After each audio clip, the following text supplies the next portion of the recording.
Hello, everyone, and welcome to this episode of the Fireside with Founders and Leaders podcast. In this episode, I'm going to be talking to Gareth Thomas, who is the former head of product design at Carwow.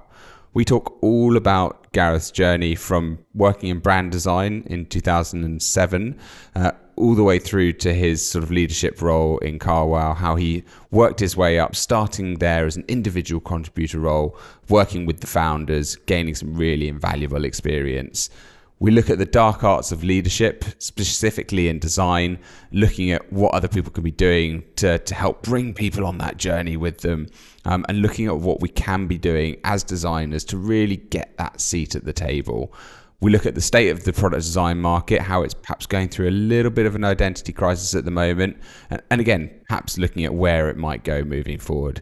Some really awesome lessons and learns here from Gareth's journey. So I hope you enjoy watching. Please do make sure you subscribe, kick back, grab yourself a cup of tea, and enjoy the show.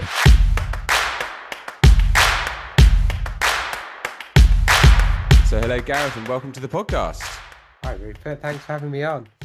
Oh, no, thank you for making the time in your no doubt busy day. So look, we'll jump straight in. So we've just heard in my introduction, obviously, you're former sort of head of product design at Carwow, and you've had a pretty sort of elongated career with them. You've worked your way up the ranks with them, but you were doing things before. So perhaps you could give a bit of an introduction in terms of your career, how you got into the design industry, and then all the way up to sort of where you are now. Yeah. So I'd say first one, a designer with like over 15 years experience. I graduated back in 2006. So that was a time when Facebook, YouTube weren't around. I think they were probably a glint in somebody's eye before like the world of social media and the internet like took off. So I'm actually been really lucky that I've kind of really worked in with early age startups and maturing scale ups during my time.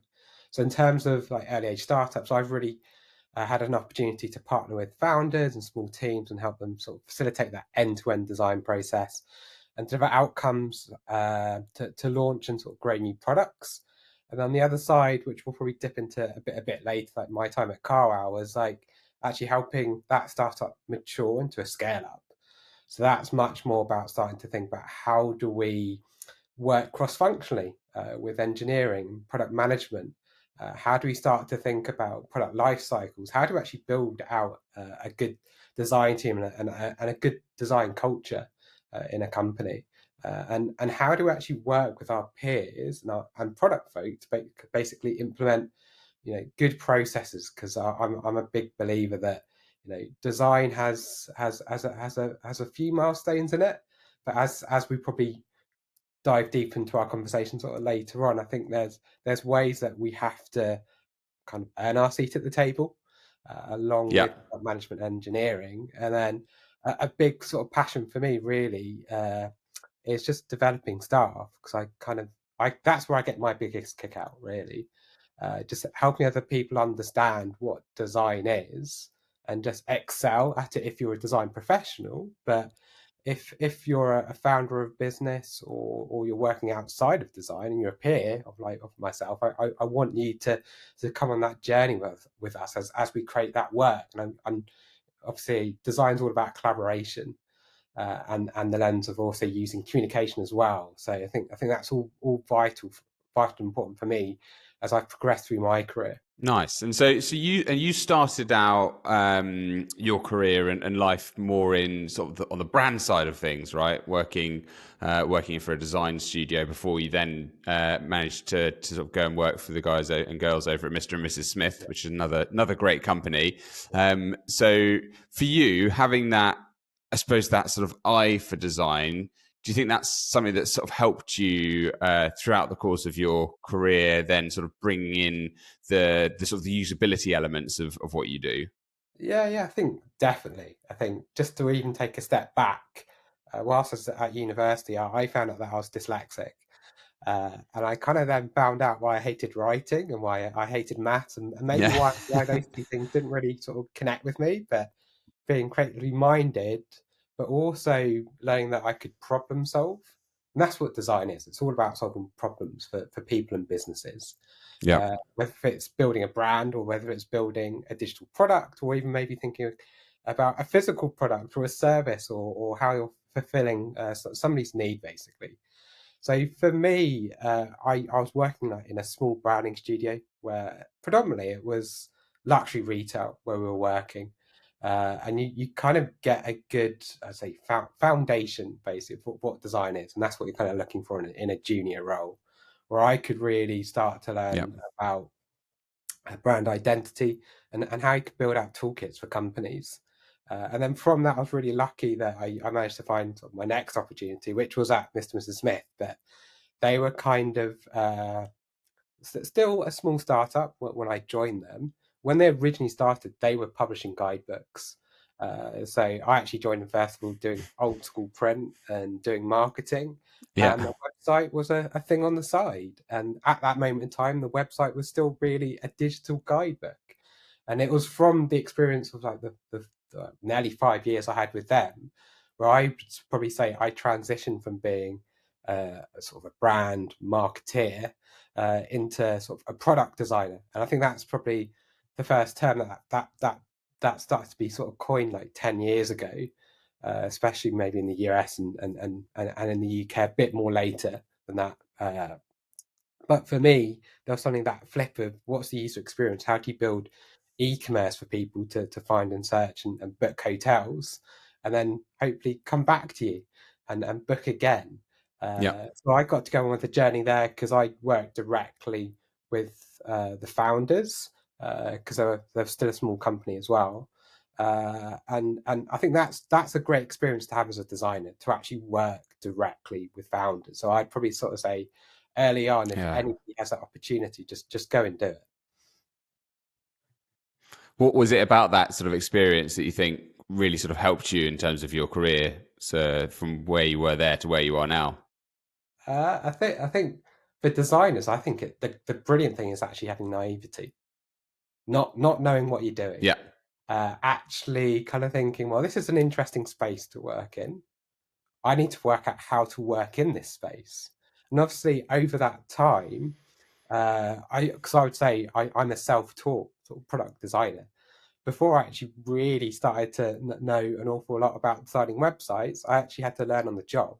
And I feel like if you're actually learning on Yeah. the job, I think you're actually learning through a real experience. Obviously, today in the world of product design, it's much more formalized in education. There's boot camp as well, which can help you on that course. But I think there's nothing better than actually just living and breathing it and seeing it as it's happening. Because also at that moment, people didn't really sort of think about e-commerce really in travel at that point.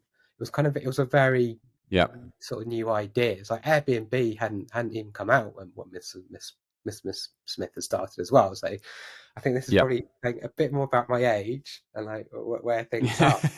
Yeah. I think it's that thing of designers who are probably roughly sort of my age and older, because we didn't have those big social platforms that we know today and those big digital products. I think you had to be malleable. You had to be able to work in Yeah. different spaces and different areas. And I feel like from that, you find that vein or you find that niche that you wanted to work in. And for me, that ended up being digital products. Nice, very good. And then, so as we discussed a moment ago, you then moved on to work with the guys over at Carwow in their sort of very early days. So when you're just sort of starting out as a business, and you've helped them in terms of their growth and accelerated their sort of growth with building out the design team when you were there. And as you mentioned again, that was one of the things you really enjoyed doing. So talk to me a bit about what you did to really sort of accelerate your own growth, but also help accelerate sort of their growth through that journey over the last sort of 5 years. Yeah, I kind of sort of think before maybe touching that on that leadership part is probably just to rewind a little bit of like my time at Carwow, because originally like where I first met James and Alex, two of the founders, along with David, the CTO. Alex actually reached out to me whilst I was working at Mr. and Mrs. Smith, whilst they were starting, and they were kind of asking me a few questions on the side, like, "Hey, would you mind sort of helping us out, or maybe just giving us some advice on on how we could build out a product. And I was like, okay, that's an interesting conversation. The fact you've started going on this journey. Yeah. At that time, I was still working with Smith. I was still kind of learning the ropes, so I couldn't give them too much time. But what I could do was give them advice and maybe a bit of coaching and tell them where I had failed. And I think the important thing, which I kind of sort of learned as one of my biggest lessons, is actually your failure leads to successes. So I was always amazed early on at Carwow that Alex and James would always ask the questions of, "Hey, we're looking to do X, Y, or Z." Their first question to you would just literally just be, "Well, what's the downfall? Where did you fail first?" Because for them, Yeah. actually understanding that failure, that's the learning, and that's the value that you take out of it, and then that's how you can iterate and move forwards. So I kind of was always intrigued that when I would just catch up with them with like networking coffees, that would always be kind of the core of our conversation. But over time, they started to develop their design team. And I'd worked previously for a few other sort of startups. And then I just dropped Alex an email one day and sort of said, "Hey, I'm free." And she was like, "Oh, let's have a chat." But it was kind of a different chat. Instead of it just being a catch up, it was much more about, "Hey, why can I join the team now?" So I actually started Yeah. off just as a designer on the tools, just as a senior designer, became a lead, and then I became a principal when I started to lead the team, kind of in an interim sort of capacity, as Carl was going through a restructure. So I think, to answer your first question, I think the first thing about being a good leader in an organisation is really knowing the product inside out. So I was really lucky that I Yeah. had worked across the full conversion funnel. So actually, how do we acquire users? How do we activate them? And then obviously, cars is a car buying marketplace, so we want people to inquire with dealers. So I was really lucky that I could actually get that experience there, which then actually meant when I started to mentor and coach and expand that team, and deal with all those issues that you have with a leader, or helping sort of direct work, you could actually understand like where it was coming from, because you already knew a lot of the user problems and the business problems. So it meant that as Yeah. a design leader, you could actually support that person in their learning experience. But then also they could ask you that question as well of, where did we fail the first time we did this? Because you've got the domain knowledge. So really, as a leader, Yeah. what you're trying to do is get out of their way. And the quickest way of doing that is obviously you want them to have a learned experience. But whilst they're having that, you want to steer them away from things that you've done previously, which haven't worked, to allow them to work and maybe work on new problems or hypotheses, which uh, can actually help you iterate and move forward, like towards a product vision. Essentially, is what you're always striving to if you're building a digital product. So Yeah. for me, I think that starting base was like really important. Yeah, and that's I think that's a really interesting sort of view that you can share with others, especially anyone who's looking at sort of, okay, well, how do I transition into that leadership role? And then it's obviously something that's going to be more beneficial for that individual to grow themselves if they can do it in one place that they already know. So to try and as you did, right, work your way up through a business where you know the domain, you know some of the challenges they've had. Now, that's not always possible because the companies don't always lend themselves to those opportunities for growth. So, how would you perhaps sort of advise someone who's not in that scenario whereby they can sort of go in with the domain knowledge, and what other traits do you sort of take from your time in leadership that people can look at in themselves to say, okay, well, this is something that can help me? Yeah. I think that's definitely an interesting sort of question. I think also just looking at how the design industry's sort of grown over the past 5 years, there's definitely a bigger need, and there's more design managers more than ever actually in the industry now. And that, I think that's just because design teams are building out at greater sizes. So I feel like in a way I've probably had my foundation really kind of in leadership. Yeah. So the way that I look at leadership is, I think there's two sides to this coin. I think there's managing down, there's managing up. So obviously, if you're sort of managing down and speaking to your team, I think there's five key points which I always go back to. I think first of all, it's like advocate customer empathy. So you've got to always be humanizing customer needs and framing like their needs, their pain points, their values, and their requirements. I kind of like the idea of that we shouldn't be really building MVPs. We want to be building minimal level products, but to actually get there, you probably need a minimal viable audience to actually begin with. You know, you've got to be really targeted. You've got to really know, like, who are those people who are actually going to use your product, maybe day in day out, or maybe it's week in week out, or maybe it's month in month out, depending on like, the type of service that you're actually offering there. But for me, always start with the customer. And I think through understanding the customer, I think our job as designers is to visualize opportunities. And I think a big thing here is about how we communicate business objectives. How do we communicate a project vision? How do we think about specific problems and requirements that we're going to have to solve for? And how are we going to measure that with success metrics? And I think when we start talking, maybe if we go a bit deeper about success metrics, you've got two types there. You've got health metrics, which are on one side, which are telling you how your system's performing, but then you've got business metrics, which are kind of, I think that's the intriguing space where I think design should be going into a bit deeper. But I think the third point for me really is like just driving craft. So for me, as any design leader, you've got to cultivate a culture of excellence. You've got to bring psychological safety that helps people sort of drive design forwards and think about best practice. And best practice is always changing. I don't think if you were to say to any design leader, hey, how do you lead sort of a design process today to what you did a year ago or 2 years ago, I'm sure it would have changed in some way. And I think that just comes down to, you know, the industry you're working in. It's going to come down to the company. It's going to come down to your team size, and it's going to come down to the problems that you're solving as well. So you really have to be able to scale that. I think the next thing as a design leader basically is facilitating that collaboration to happen. So it's enabling sort of co-creation by fostering like an inclusive sort of environment that allows individuals to contribute. And then probably like, lastly, I think, which is really important, it's just effective prioritization. You know, an idea is worthless unless you're going to make it a reality. So as a design leader or as a product leader in any sense in product management or engineering, you really have to think about how you can create impact using like agile practices to like, just improve your quality. So it's all about sort of learning as we go and as we iterate.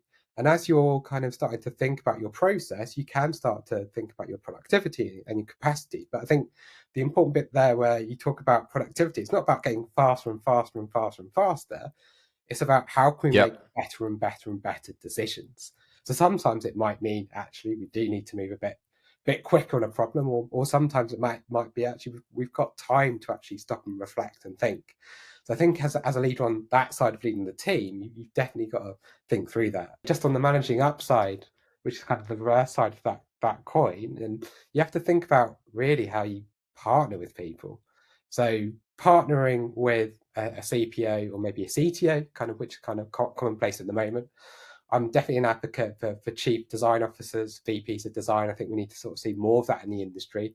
I think that's probably going to come later down the line. I think at that moment, the way the industry is at the moment with some of the challenges the economy's going in, and the way that some teams have sort of scaled back through layoffs at the moment, that's probably not going to be a possibility at the moment. But I think it's something we should be striving for, and the way that we can strive for it is to first of all is really understand business priorities, like what is actually the long-term goals that we have to align on, and where design specifically can make an impact. Again, I think it comes back to effective communication. So you've got to be clear with communication. You've got to be able to share sort of processes and updates with people, but also within the company, you've got to be celebrating success. Like how design's actually contributed. It shouldn't just be about, hey, here's some hard metrics. We should actually be talking about celebrating success of how we made and contributed to that work and how we highlighted challenges and overcame them. I think that on the third point now, it's really about anticipating those needs. So how are we actually being proactive as designers about foreseeing obstacles in the future that we have to basically jump over, and be able to and be ready to Yeah. deal with that change. And obviously, through that, we're going to have to build trust, where essentially we're going to be taking ownership for that work. We're going to be honest. We're going to be transparent about how we're going to have to move that work forwards. And if we're going to put a hand up and just and actually follow through on those commitments, I think that's how we earn our seat at the table. And then lastly, I think it's all about seeking feedback. If we're going to advocate for the customer, we also have to advocate for ourselves as leaders. I think it's about being humble, asking, reflecting, like just for some developmental feedback. So maybe if we're underneath a CTO, a chief product officer, is actually still identifying your own growth areas as a leader and as a designer. So you can level up, you can earn that seat at the table, and I kind of sort of feel like I know that's probably where I am in my career, my role as a leader at the moment. But I kind of sort of feel like, having spoken to a few other sort of leaders recently in the design industry, I think we're all talking about the same problems that need to be solved. Yeah. In There's how do we there's definitely a lot of that. how effectively, how do we just become more effective leads? How do we become much more known in the industry? How do we become much more valuable? How do we Yeah. not become like a service commodity, but instead of a person who you go to think about, wait a minute, we've got some big problems. How do we start to break these Yeah. down and deliver sort of creative solutions that move us forwards? Yeah, and I always say that there's a really sort of big point and a huge element, the fact that designers, even at sort of entry level, you've got to have that ability to communicate with people. It's core. You've got to be able to sell what you're doing in some aspects. And I'm not talking sort of sell as in like it's not a hard sell of go and flog someone some crap that they don't need, but it's being able to sort of show the value in what you can do, and that kind of, I suppose, is sort of all sort of linked into this, as you and I have sort of talked about. The dark art of leadership is being able to sort of bring people along on that journey with you in that leadership capacity, but also in the business, bringing the different people, along with you in the product team, engineering team, CEO, founders, etc., all those people to show, look, this is the great stuff we're doing with our design work. We're validating all these things. We're showing sort of, you're not just sort of showing metrics and numbers, but talking about it, talking about the impact that's being made, and then that's when I think you're saying just now, design gets more of a seat at the table, where it really does become a C-suite level role, which it's there in some businesses, but on the whole, it's not quite there right now, as you've just said. So hopefully it starts to move in that direction, but we're still a little way off from that, from where we probably want to be as people working in the design world. Yeah, I definitely kind of would sort of agree and sort of concur with what you're saying there. But I think the important thing that we're talking about there is it's actually the softer skills in design. I think one thing that we definitely do talk about an awful lot in design, especially when I'm sort of coaching individuals and designers, is we always talk about the hard skills. Like, actually, how do you build? How do you run a usability study? How do you speak to customers? Which comes down to sort of boiling down to what are the questions that we're actually asking people? Like, how do we turn them into how do you turn those insights into jobs to be done? How do we then move that through to think about the user experience and UI design? And then how do we sort of collaborate with engineering to make it, which is long and established, but I think there's actually a lens which is totally forgotten about, which isn't really taught in I'd say in design school, and it's not really taught in boot camps as well. And I think that's communication. I think that underpins everything as we are, because essentially, in terms of communication, I think of the design process in a slightly different way. So for me, I think the design process is continuous conversation where critical decision making happens to reach a desired outcome.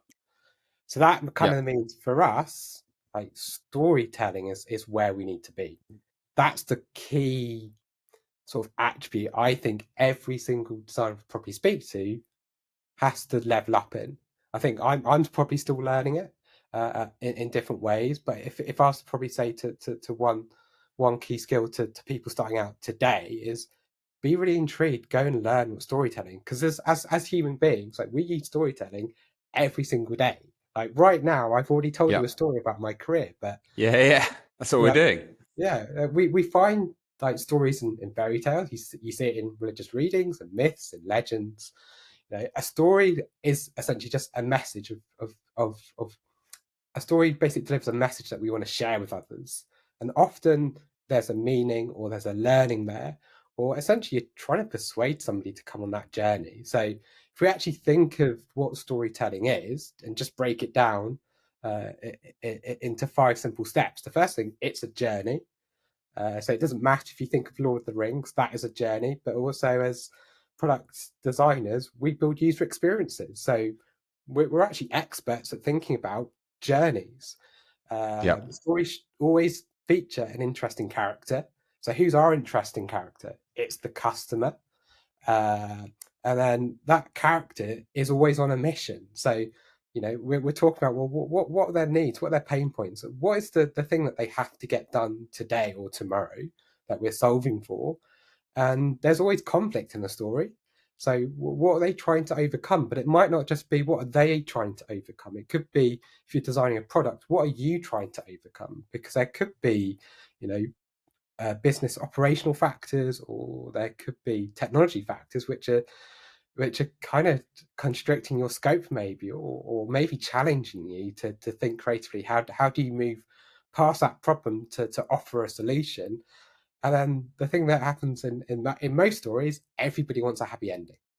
You know, so Yep. for me, sort of around storytelling, I think that's a skill that really, really, really needs to be taught, and I think that should be sort of taught in schools. Definitely should be taught in design schools and any boot camps. But I think if there's any sort of design leaders out there at the moment, it's actually take a step back and maybe don't necessarily think about the usual sort of suspects that you think about. Hey, let's think of what our design process is in terms of those hard skills. Start off with those soft skills, and you'll probably find by concentrating on those soft skills, you do start to persuade and get buy-in from, you know, product peers and product management and engineering a lot faster than just saying, "Hey, I've done all this thinking. Here's a great prototype. I've finished the design. Go make it." Because if people don't understand that journey Yep. or who the character is or that mission or that conflict that you're solving for, you're not going to produce that happy ending. It's just going to be a nice clickable illustration that you've kind of just made, which probably looks great, and it probably would look great like maybe on a enhanced UI sort of portfolio piece, which is awesome, but it's not product design. You know, you haven't Yep. bought the market. So I think that's the underlying sort of skill that we have to focus on in design. And I think that probably sort of leads quite nicely onto something that you and I have spoken about sort of offline, is the almost like the identity crisis. I think we've called it for product design and where it is at the moment. And so that's obviously one way that we can look to try and sort of steer product design out of its identity crisis by teaching people some of these skills so that they can do storytelling and actually do more product design and better product design work, hopefully for the products they're working on. But you know, what do you see as some of the the challenges with the identity of product design at the moment? Because it means different things to different people. First and foremost is the thing that we see over and over again in the market, overall. And where does it go? Where do we take it? What are the next steps to ensure that design gets that seat at the table and stands the test of time in businesses? Yeah, I think first of all, I think it does start with organizational design. So I think with any product organization, you need product leadership. Within side product leadership, you do need engineering, you need product management, and you need design. It might be in most businesses at the moment, you might have executive members at that for as a chief product officer or as a CTO, but you need to make sure that you've got a head of design, I think, within that peer group, which I think starts to give organizations sort of a clear understanding about where design can actually start to fit in. It also means that when you're starting to think about how you plan your organization, so I've mostly worked in smaller agile organizations where designers have been embedded into product squads. You can then kind of repeat that idea of like the three amigos of being peers in that product squad with a product manager, the product designer, a tech lead, and of course you're probably going to have maybe 3 or 4 engineers inside a product squad as well. So for me, I think it's making sure that we're mirroring that at a leadership level, but also at a delivery level when people are kind of working on product. But I think first of all, if we take a step back and we just think about roughly like what is a design process, I think a design process always starts off with a bigger sort of vision piece. So for us as designers and in product management, like we have to come together and think about, well, what is the product vision that we actually want to create to? So one role that we have in design is always thinking about the future. Like, what is the future? Where's the future going? And it's about how do we build that ladder to that point, that horizon. As a design leader, if you're a head of design, or maybe you're a design leader at a company, I think your product vision is always going to be slowly moving on the horizon. You know, what you say today isn't going to be true tomorrow, because once you've built some MVPs, maybe once you've been solving specific problems, you're going to have data and you're going to have insight, and that's maybe going to move that vision a little bit. And also, I think the industry or the market you're working in is also going to always be changing. So I think that's always important to have one eye on the future. But from your product vision, I think it's really important for us to have objectives. So I know in a lot of companies they work quarterly with OKRs. When OKRs are being spoken about and they're being planned, it's really important that design actually gets in that conversation. So we've already been part of the conversation of what does the future look like, but if we're planning an OKR, I think it's much more about designers working with product managers and thinking about, well, there's two sides of the coin here. We want product managers to actually define the problems that we're working on. We want them digging into the data. We want them to understand like what those true business needs are. And then on the other side, as designers, we need to be visualizing the opportunities and problems that we have. And through that is thinking, through qualitative sort of insight. I think also starting to dive into a bit of the quantitative sort of data. I think there's a point I do definitely want to make on the quantitative bit a bit later, but once you've broken down those objectives and we've got stories and we've got goals that we want to sort of move towards, that's then when we can sort of break down the work. And as a designer, you actually understand the purpose of it, because you're going from the vision to the objective to that story level sort of piece of work that we're doing, and then that allows you to work with your peers to get to outcomes, to get learnings, which then can hopefully reinforce your vision, the objective that you're working on, and maybe pick out new goals to work towards. And I think it's understanding that cycle as designers is really important. It's not allowing or letting a PM say to us as designers, hey, I'm waiting for you to tell me what the objective is or what our goals are. It's actually, no, if you want to earn that seat at the table, you've got to have a voice, and you've got to use your voice. Otherwise you lose it, essentially. Yeah. And it's definitely, it all comes back to that ability to be able to communicate, right? And sort of, on that sort of storytelling journey. So it's fascinating, fascinating stuff. And I'm sure that we'll see sort of an evolution of everything sort of over time. And we're not going to be able to solve all of these problems in sort of circa sort of 30 minutes. But I think we've definitely been able to put a few things forward, and certainly some really constructive ideas that can help people in either leadership roles or people who are looking to sort of come up from entry level onwards at the direction they could perhaps take their career, and some of the things that you sort of learned through your time. So look, thank you so much for coming on and talking to me and sharing some of those things, and I'm no doubt that people will find them useful. The other thing to mention is, of course, that we'll include your links to your sort of your LinkedIn in the episode bio, so people can reach out to you. You're in a position at the moment whereby you are looking for something new due to cutbacks that happened at Carwow. So if people are open to conversations with you about coming into leadership roles, then I'm sure I can speak for you by saying that you're happy to have conversations with people about opportunities that are coming up. So feel free to reach out to you directly about all of that. Yeah. I think it's like, thank you for having me on the pod this morning, Rupert. Thank you, Gareth. Appreciate it. Cool. Thank you.